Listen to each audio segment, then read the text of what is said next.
What do you make of these markets? I think the market's really interesting. There's been a big divergence between base metals and the equity markets, which I think is real interesting, and it seems to be continuing. It seems to be getting broader. And today, the Fed statement, it was a little perturbing because the Fed basically has indicated that they are ready to pull back a little bit, and yet the market still goes higher. So I think what the market's saying... But they're willing to pull back, though, because things are getting better. Right. I think the market senses that the economy is about to reach escape velocity, which in the past has been assumed to be 3.5% to 4% GDP growth. If we get that, then the markets are undervalued. If we don't get that, it's a real trick. If Bernanke has done this, and he may have, he's really pulled off the trick of a millennium. Well, the trick of the millennium may ultimately go down as one of the best Fed. Again, we'll get hate mail for saying this, but perhaps if he orchestrates it. He gets hate mail anyway. Yeah, one of the best Fed chairmen of the century. If it works. If it works. If it doesn't work, it's going to be a disaster, the likes of which we've never seen.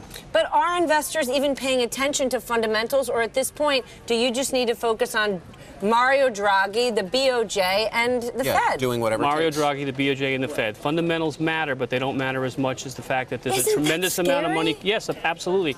This market is on heroin, and that heroin is easy money. And that as long as the market continues to have heroin, it'll appear to be okay. But once it has to withdraw, then it's going to have its problems. Which is why, and I'm fascinated by this, you call America the Switzerland of the 21st century. I do, right, because you really began to see huge moves of money from Europe into our markets about 4 weeks ago. And that was when Cyprus was really churning and beginning to become very problematic. That movement continues, and now we're starting to see money come in from Japan. So what's happening is in economies where the currency is suspect, and obviously in Cyprus and maybe in Europe, bank accounts are suspect, you're seeing money come to where it's going to be safe. And where it's going to be safe is here in the U.S.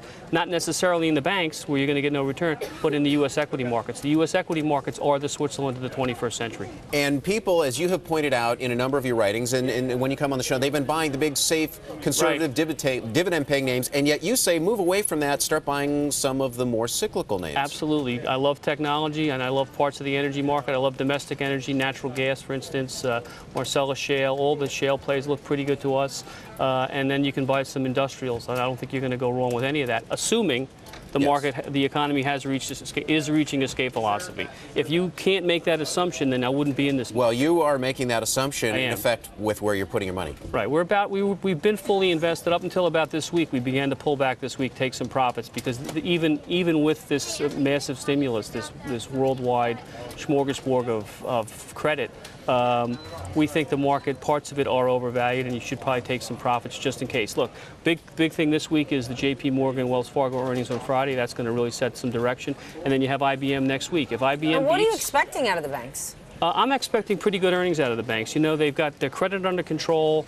They've got margins under control. They don't really have a lot of issues at this point in time. Their real issue is net interest margin spread. And if rates are going to go up, and the bond market today is indicating that maybe they're going to start, then that's going to go away. So I think if it's a net interest margin problem, the market will ignore that and take the banks higher. And by the way, I got a note. You're wearing your red, white, and blue today. You really are. I'm an American. You are very positive. You're feeling it. I'm feeling it. Are you feeling it, Steph? I'm always feeling it. It's my last day here on TV. Surely I am feeling it.